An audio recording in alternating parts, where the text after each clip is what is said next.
So, you are the girl trying to marry my son. You are too poor to marry into my family. Money is not everything, Ma. In this world, my dear, money is almost everything. Over my dead body, you will never be my daughter-in-law. What would you do if a powerful woman walked into your workplace, looked you straight in the eye, and told you that you were too poor to marry her son? That was exactly what happened to Zara.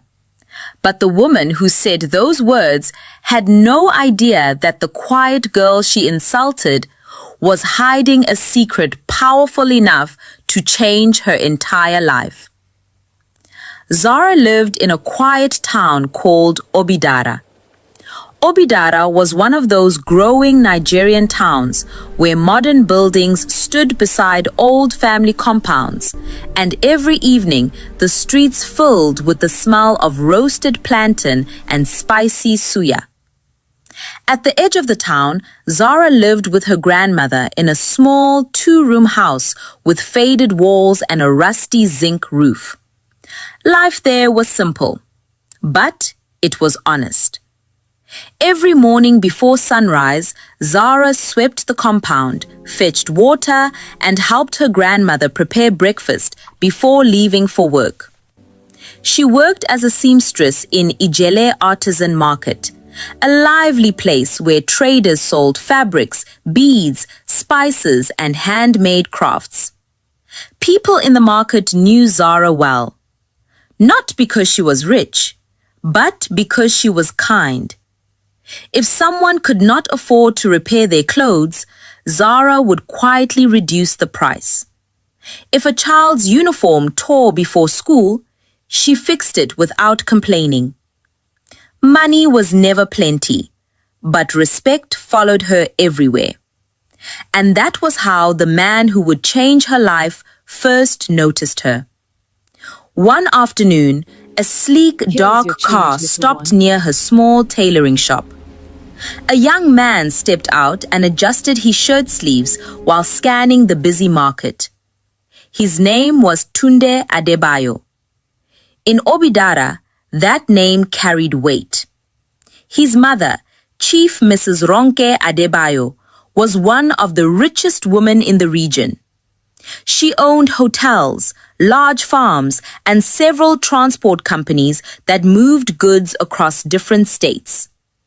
People respected her, but many people also feared her, because Chief Mrs. Ronke Adebayo was known for two things: power and pride. But her son Tunde was different. Unlike his mother, he was calm, humble, and thoughtful. He had just returned from studying abroad and was preparing to help manage the family businesses. While waiting for his driver that afternoon, Tunde noticed something. A little girl stood in front of Zara holding a torn school uniform. "My teacher said I must fix it before tomorrow," the child said nervously. Zara examined the uniform carefully. Then she repaired it while the girl waited. When the girl brought out a few coins, Zara gently pushed her hand away. "Keep it," she said with a smile. "Buy yourself something after school." Tunde watched the entire thing. There were no cameras, no praise, just simple kindness. And that moment stayed in his mind. The next day, he came back to the market, not because he needed anything, but because he wanted to see her again. At first, their conversations were brief. "Good afternoon. How was work today?" But soon those greetings became longer discussions. They talked about family, dreams, and the strange ways life could surprise people. Tunde admired Zara's strength. Zara admired Tunde's humility. Weeks turned into months, and before they realized it, their friendship had quietly become love. But there was one problem. A problem so serious that it threatened everything. Tunde's mother. Chief Mrs. Ronke Adebayo had built her wealth through discipline and sharp decisions. To her, family reputation was more valuable than money itself. When Tunde finally told her about Zara, she listened carefully. Then she asked one simple question. What does her family do? She lives with her grandmother, Tunde answered. And her work? She is a seamstress at Ijele Artisan Market. Chief Ronke leaned back slowly in her chair. Then she laughed. Not the joyful kind of laughter, the kind filled with disbelief. My son, she said calmly, you did not return from overseas just to marry poverty. Tunde frowned. Mama, she is a good person. But shook her head. Goodness does not build status. Her voice grew colder. That girl is too poor for you. A few days later, Chief Ronke decided to visit the market herself. When her expensive car stopped at Ijele Artisan Market, traders immediately began whispering. Wealth always attracts attention. She walked through the crowded stalls until she reached Zara's small tailoring shop. Zara stood respectfully. Good afternoon, Ma. Chief Ronke examined her quietly.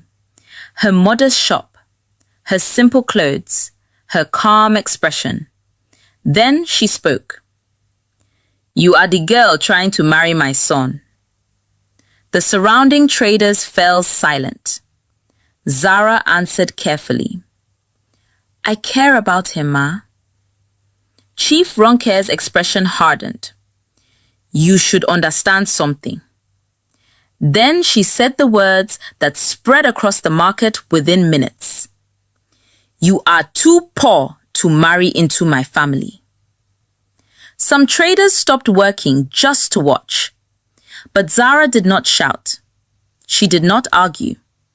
She only said quietly, Money is not everything, Ma. Chief Ronke smiled coldly. In this world, my dear, money is almost everything. Then she turned and walked away, leaving Zara standing in the middle of the market, humiliated. That evening, Zara returned home slowly. Her grandmother noticed immediately. My child, what happened? Zara explained everything. The insult, the rejection, the humiliation in the market. Her grandmother listened without interrupting. Then she said something unusual. Do not worry about that woman. Zara wiped her tears. But she will never accept me. The old woman smiled quietly. People speak with pride when they do not know the truth. Zara looked confused. What truth? Her grandmother only said one sentence. When the time is right, the secret will reveal itself. Because the truth was something no one in Obidara knew. Not Tunde, not the traders in Ijele Market, and certainly not Chief Ronke Adebayo. The quiet seamstress everyone thought was poor was hiding a secret powerful enough to change everything. But before we continue the story, let me ask you something. If someone insulted you because they believed you were poor, would you walk away quietly like Zara did? Or would you confront them immediately? Tell me in the comments. And if you love powerful African stories like this, subscribe to African Folktale and join the family. Because the secret Zara is hiding will shock everyone. After visiting Ijele Artisan Market and humiliating Zara, Chief Ronke Adebayo returned home feeling satisfied. In her mind, the matter was settled. No poor seamstress would become part of the Adebayo family. But she underestimated one thing: her son's stubborn heart. That evening, Tunde arrived home and noticed something unusual. His mother sat quietly in the living room, sipping tea. "Where were you today?" he asked casually. "I went to the market," she replied. Tunde paused. "Which market?" "Ijele Artisan Market." He already knew what that meant. "And what did you go there to do?" he asked slowly. Chief Ronke placed her cup down carefully. "I went to speak to that girl." Tunde's face tightened. "What did you say to her?" His mother's voice remained calm. "I told her the truth." "And what truth is that?" "That she is too poor to marry you." Silence filled the room. Tunde stared at his mother, disappointment clear in his eyes. "You humiliated her." "I protected you," Chief Ronke corrected. "Mama," Tunde said quietly, "love is not something you measure with money." But his mother's expression remained firm. "In this family, we do." The next morning, Chief Ronke made a phone call. By afternoon, a young woman arrived at the Adebayo mansion. Her name was Lola Ajayi. Lola was everything Chief Ronke believed a future daughter-in-law should be. Elegant, wealthy, confident. Her father owned a chain of construction companies across the region. When Lola entered the living room, Chief Ronke welcomed her warmly. "My dear, it unversed too long." Lola smiled politely. "I've been busy, Ma." Chief Ronke leaned forward slightly. "You remember my son Tunde?" Lola nodded. "Of course." "Well," Chief Ronke continued, "he is back in town now." A knowing smile crossed Lola's face. "I heard." Chief Ronke spoke slowly. "I believe the two of you would make a perfect match." Lola understood immediately. "And the other girl?" she asked. Chief Ronke waved, working her hand dismissively. "That situation will soon end." Later that evening, Tunde returned home. When he walked into the living room and saw Lola sitting beside his mother, he stopped. "Lola?" he said, surprised. She smiled warmly. "Tunde, it's been years." They exchanged greetings politely, but Tunde already understood what his mother was trying to do. After Lola left that night, he confronted his mother. "You invited her here on purpose." Chief Ronke did not deny it. "She is a respectable woman from a respectable family." "And Zara is not respectable?" His mother sighed. "You are confusing kindness with suitability." But Tunde shook his head. "Mama, you cannot control who I love." Chief Ronke's voice dropped slightly. "We will see about that." The next few days became uncomfortable for Zara. Word had already spread through Ijele Artisan Market about Chief Ronke's visit. Some traders whispered, some pitied her, others simply watched with curiosity. One afternoon, two women standing near her shop began talking loudly. "Did you hear?" one said. "She wants to marry a rich man's son." The other woman laughed. "People should know their level." Zara heard every word, but she kept sewing quietly. Inside, however, the pain remained. Later that day, Tunde arrived at the market. The moment he saw her face, he knew something was wrong. "What happened?" he asked gently. Zara tried to smile. "It's nothing." But Tunde shook his head. "I know my mother spoke to you." Zara lowered her eyes. "She only said what many people believe." Tunde stepped closer. "I don't care what anyone believes." Then he said something that surprised her. "I want to marry you." Zara looked up quickly. "Tunde." "I'm serious," he continued. "I don't need my mother's permission to choose who I love." But Zara shook her head slowly. "You don't understand." "Understand what?" She hesitated, because there was something she had never told him, something even he did not know. But before she could speak, a familiar luxury car pulled into the market again. Chief Ronke had returned. This time she did not come alone. Lola stepped out of the car beside her. The traders immediately noticed. Chief Ronke walked directly to Zara's shop again. Tunde stood there protectively. "Mama, what are you doing here?" Chief Ronke ignored him and looked at Zara.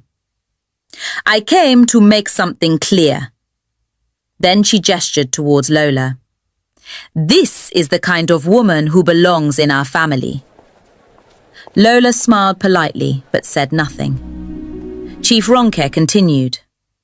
"My son will soon realize that love alone cannot build a future." The traders nearby watched the scene closely, but this time something unexpected happened.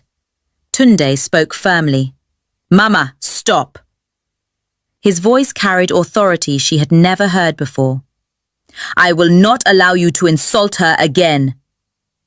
Chief Ronke raised an eyebrow. "You are choosing her over your own mother." "I am choosing respect." For the first time, Chief Ronke looked slightly unsettled, but she quickly regained her composure. She leaned closer to Zara and spoke quietly enough that only a few people nearby could hear. "Enjoy this attention while it lasts," she said, "because soon everyone will see that you don't belong in our world." Then these turned and left with Lola. That evening, Zara sat outside her grandmother's house, staring at the fading sunset. Her grandmother joined her quietly. "She came again, didn't she?" Zara nodded. "She even brought another woman for Tunde." Her grandmother sighed softly. "My child, some storms must pass before the sky becomes clear." Zara looked troubled. "Maybe she's right." "About what?" "That I don't belong in their world." Her grandmother turned to face her fully. "You belong wherever your heart is respected." Then she added something that made Zara pause. "And soon, that woman will understand why." Zara looked confused again. "Mama, what secret are you always talking about?" Her grandmother only smiled. "Not yet." Because the truth was this: Zara had been hiding something her entire life. Something that could change how everyone in Obidara saw her.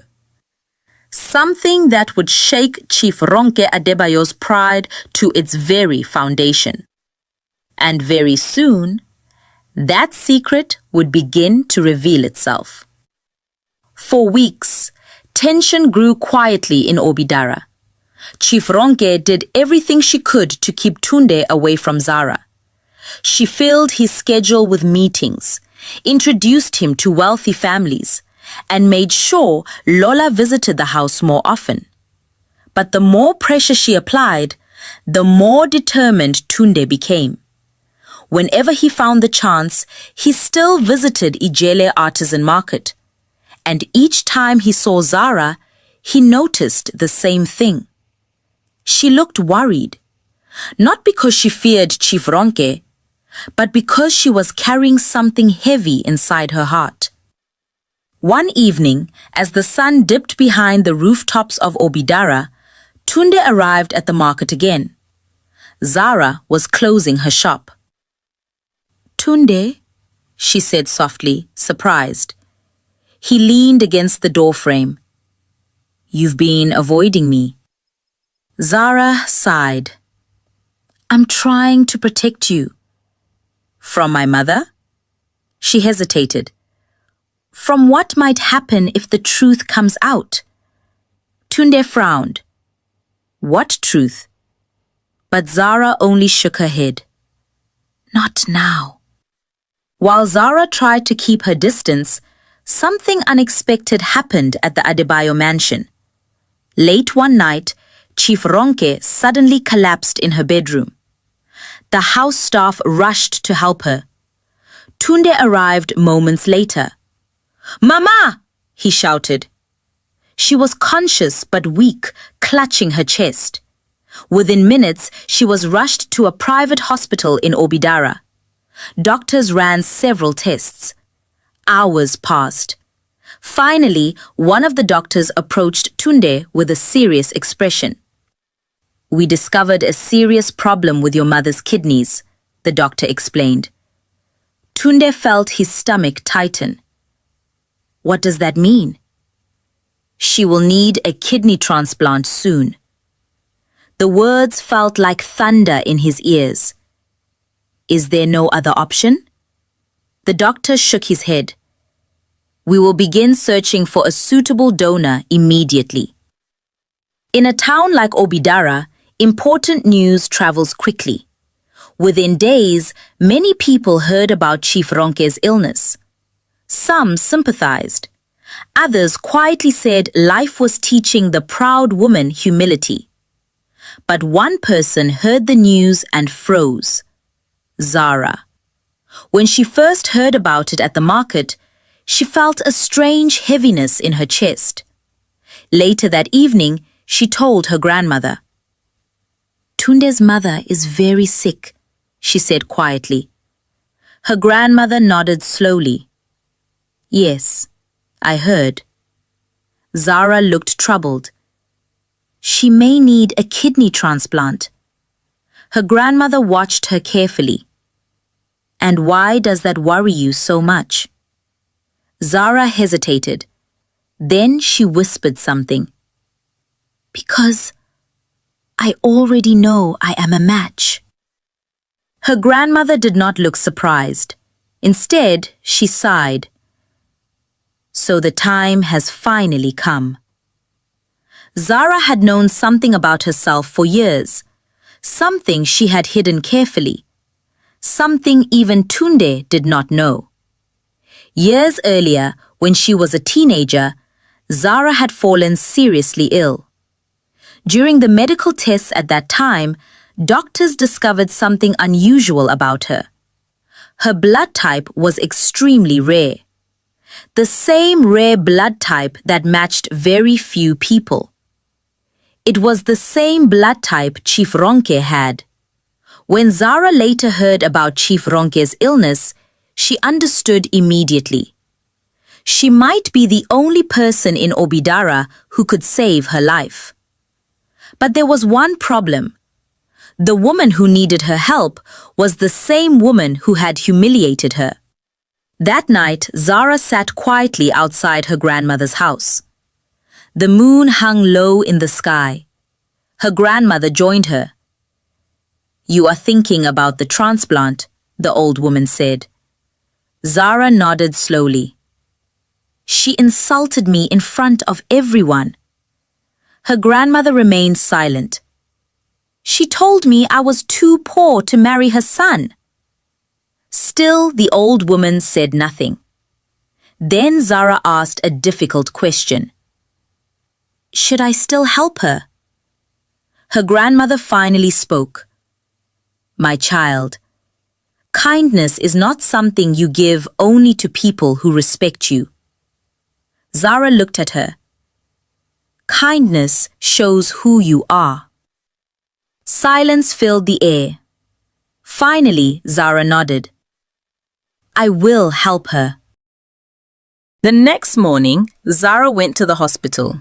She asked the receptionist to see Tunde. When he saw her walking toward him in the hospital hallway, surprise filled his face. Zara, what are you doing here? She looked serious. I heard about your mother. Tunde sighed heavily. The doctors are still searching for a donor. Zara took a deep breath. I might be able to help. Tunde frowned. What do you mean? I want to take the compatibility test. Tunde looked shocked. You would do that? After everything she said to you? Zara answered quietly. She is still your mother. Tunde stared at her with new admiration. You're serious? She nodded. Yes. Later that day, the hospital ran the tests. Hours passed. The tension in the waiting room was heavy. Finally, the doctor returned with the results. He looked directly at Tunde. We found a match. Tunde stood up immediately. Who is it? The doctor pointed gently towards Zara. It's her. Tunde was speechless. You mean she can save my mother? Yes, the doctor replied. She is a perfect match. When Chief Ronke regained some strength, the doctor explained the situation to her. You are fortunate, he said. We found a donor. Relief washed across her face. Who is it? The doctor hesitated. Then he spoke. It is Zara. For a moment, Chief Ronke thought she heard wrong. The market girl? Yes. Chief Ronke's expression changed instantly. No. The doctor looked confused. Madam, this transplant could save your life. But pride still lived inside her heart. I will not accept help from someone who is trying to trap my son. The doctor looked stunned. But outside the hospital room, Tunde had heard everything. Tunde walked into the room slowly. Mama? Chief Ronke looked away. I will find another donor. Tunde's voice was firm. The doctor said the chances are extremely low. Silence filled the room. Then he said something she did not expect. Zara offered to help you even after you insulted her. Chief Ronke said nothing. You called her poor, he continued quietly. But today, she is the only person who can save your life. For the first time since this story began, Chief Ronke had no words. Because the proud woman who once walked into the market to humiliate Zara now faced a painful truth. The girl she believed was too poor to marry her son was the same girl holding the power to save her life. And very soon, another secret about Zara would emerge. A secret even bigger than anyone imagined. The hospital room fell into a heavy silence after Tunde spoke. Chief Ronke lay on the bed, staring at the ceiling, her mind racing. The girl she had humiliated in the market, the same girl she called too poor, was now the one who could save her life. But pride is a stubborn thing, and Chief Ronke had built her entire life around pride. I will find another donor, she repeated weakly. Tunde shook his head. Mama, the doctors already explained the situation. There are thousands of people in this country, she replied. There must be someone else. But deep down, she knew the truth. The doctors had already told her the chances were extremely small. Outside the room, Zara sat quietly in the hospital corridor. She could hear muffled voices through the door, but she did not know exactly what was being said. She simply waited. Later that evening, Tunde came out of the room. Zara stood up immediately. How is she? She asked. Tunde rubbed his forehead. She is still refusing. Zara nodded slowly. I understand. You understand? Tunde asked in disbelief. She insulted you publicly, and now when you try to save her life, she still refuses. Zara's voice remained calm. Pride makes people afraid to accept kindness. Tunde studied her carefully. How can you still be this calm? Zara gave a faint smile. Because anger does not heal anyone. Tunde shook his head, amazed. Zara, you of goods. But Zara did not respond. Because she knew something Tunde still did not know. And that secret was becoming harder to hide. That night, Zara returned home late. Her grandmother was waiting. I knew you would go to the hospital, the old woman said. Zara sat beside her. She refused the transplant. Her grandmother. That woman has carried pride for many years. But if she continues like this, Zara said softly, she may not survive. The old woman looked at her closely. My child, are you ready for the truth to come out? Zara hesitated. I don't know. Soon you will have no choice. Zara lowered her voice. If people discover who I really am, everything will change. Her grandmother nodded. Yes, and especially for that proud woman. 2 days later, something unusual happened at Zara's small house. A black car stopped outside the compound. Neighbors peeked through their windows. Visitors with expensive cars rarely came to that area. When the door opened, Zara froze. Standing outside was Chief Ronke Adebayo. She looked weaker than before, but her posture still carried the dignity of someone used to being respected. Zara stepped outside slowly. Good afternoon, Ma. For the first time since they met, Chief Ronke looked uncertain. I came to speak with you. Zara nodded politely.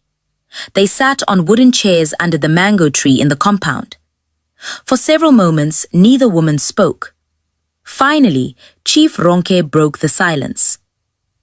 The doctor said you are a perfect match. Yes, Ma. You still want to donate your kidney? Yes. Chief Ronke looked down at her hands. Even after everything I said to you. Zara answered quietly. Your life is important to your son. Chief Ronke stared at her. That simple answer carried more grace than she expected. Then she asked a question she never thought she would ask. Why are you helping me? Zara hesitated, because the answer was complicated. But before she could respond, Zara's grandmother stepped outside. The old woman stopped when she saw Chief Ronke. For a moment, both women stared at each other. And suddenly, Chief Ronke's eyes widened. She leaned forward slowly. Wait. I know you. Zara looked confused. You do? Chief Ronke pointed at her grandmother. You are Mama Ireti, aren't you? The old woman smiled faintly. Yes. Chief Ronke looked shocked. You used to work at the old Adebayo Cocoa estate many years ago. Zara's eyes widened. You worked for their family. Her grandmother nodded quietly. Yes, a long time ago. But Chief Ronke's expression changed again. Wait, she said slowly. If you are Mama Ireti, her eyes moved toward Zara. Then this girl. She stopped mid-sentence because something suddenly began to make sense. Years ago, before Chief Ronke built her business empire, her husband's family owned a large cocoa estate. Many workers lived on the land. Mama Ireti had been one of the most trusted workers. But something tragic happened. A dispute between wealthy family members caused the estate to collapse. Workers were sent away without compensation. Many families suffered. Mama Ireti lived quietly with her young granddaughter. And over time, the past faded into memory until this moment. Chief Ronke looked at Zara again. You grew up on that estate land, didn't you? Zara nodded slowly. Yes.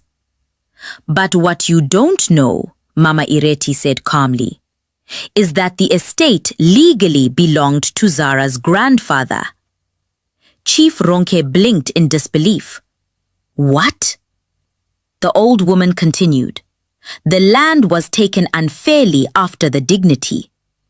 Zara looked shocked. Grandma? Yes, Mama Ireti said gently. I never told you because you were too young. Chief Ronke's mind struggled to process the information.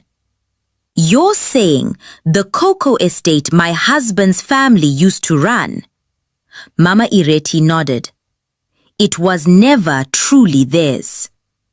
Silence filled the compound. Zara sat frozen.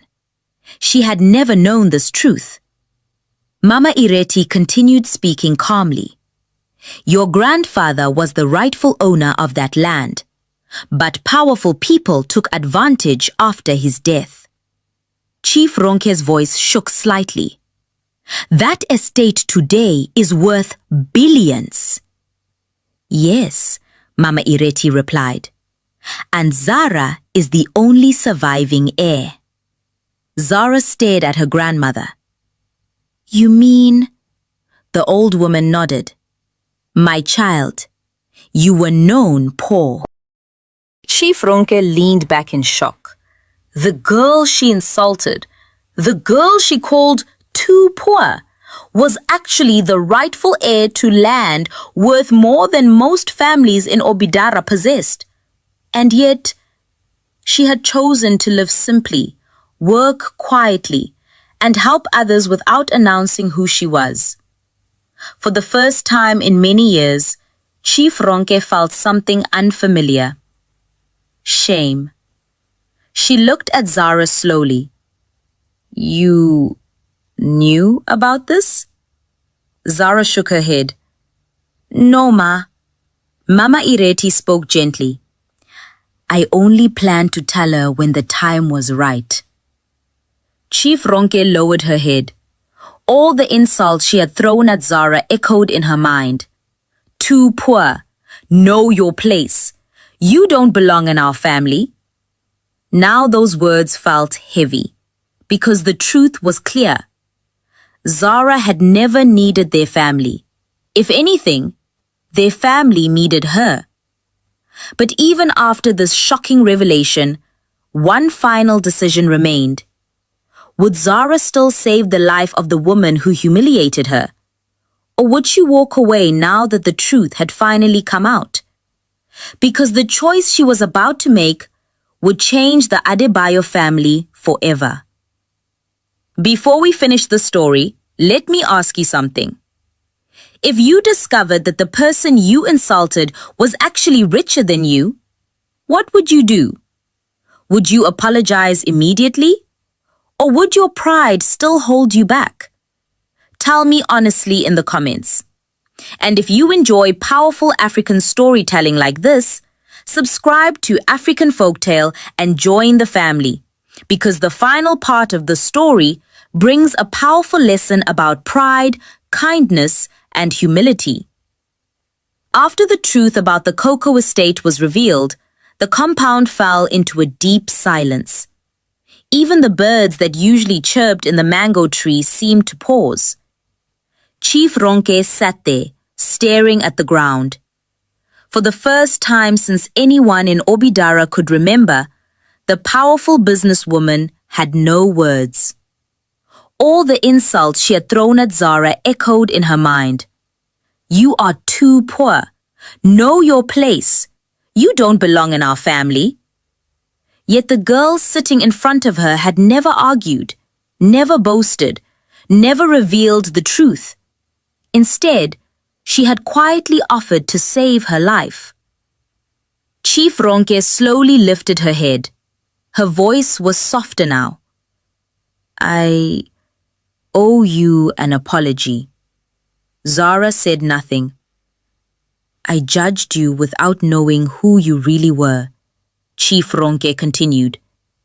Mama Ireti watched quietly, but Zara finally spoke. You judged me based on what you could see. Chief Ronke nodded slowly. And I was wrong. For a woman known for her pride, those words were not easy to say. Chief Ronke looked directly at Zara. You still want to donate your kidney after everything? Zara paused for a moment. The wind moved gently through the mango leaves above them. Then she answered calmly. Yes. Chief Ronke's eyes widened slightly. Why? Zara looked toward the road where children were playing. Then she spoke quietly.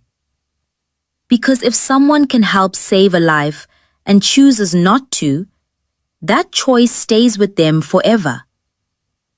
Chief Ronke did not expect that answer. She had spent years building businesses and wealth, but this simple young woman sitting in front of her possessed something far greater: character. And for the first time, Chief Ronke felt small.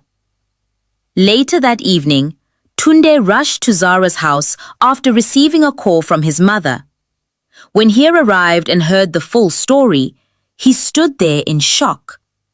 Wait, the cocoa estate belongs to Zara's family? Mama Ireti nodded. Yes. Tunde looked at Zara with disbelief. You never told me. Zara shrugged gently. It never felt important. Tunde shook his head slowly. Do you realize what that estate is worth today? Yes, Mama Ireti answered, but wealth does not define a person's value. Tunde looked at Zara again. You could have exposed the truth long ago. Zara smiled faintly. And prove what?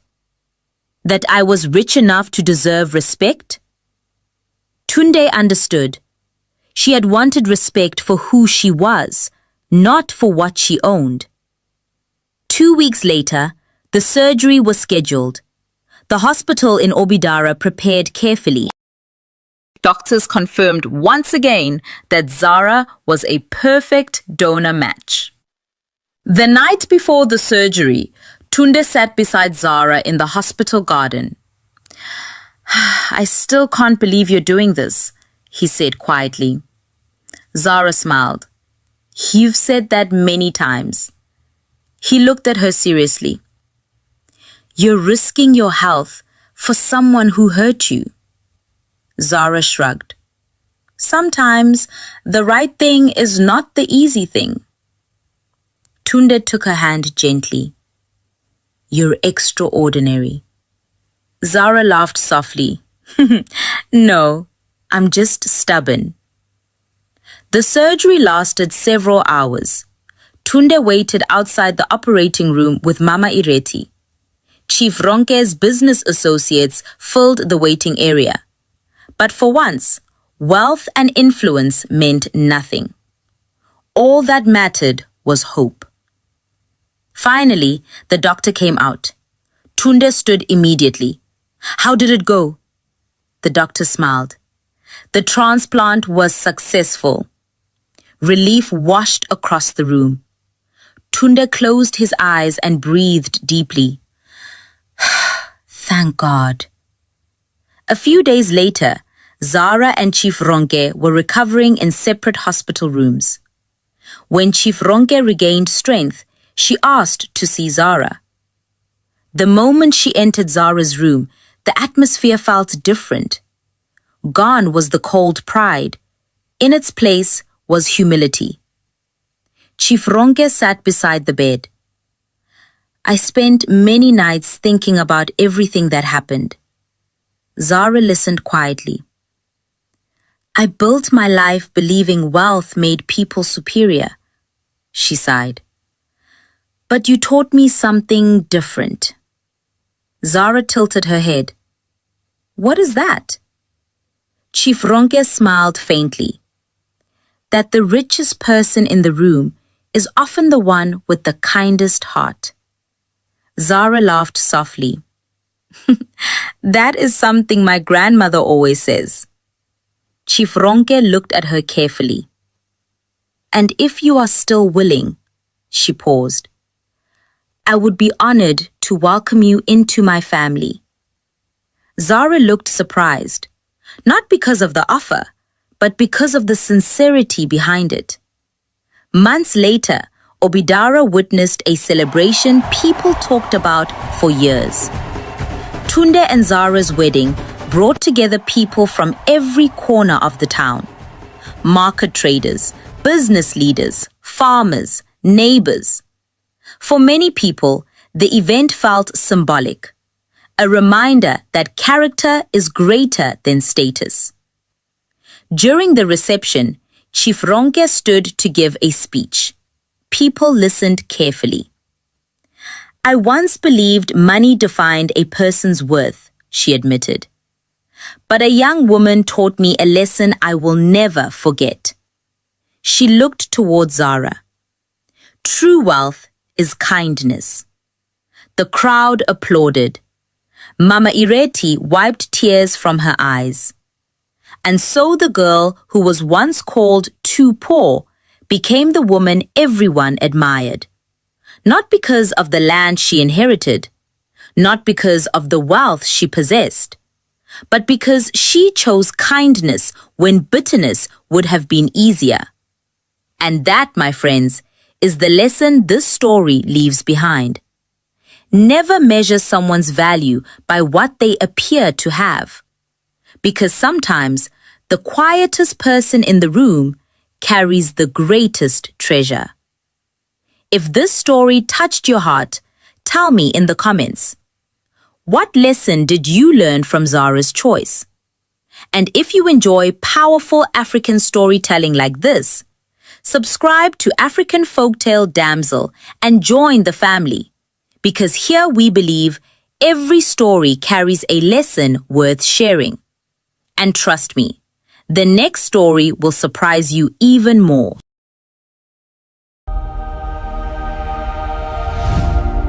Don't forget to subscribe and hit the bell notification.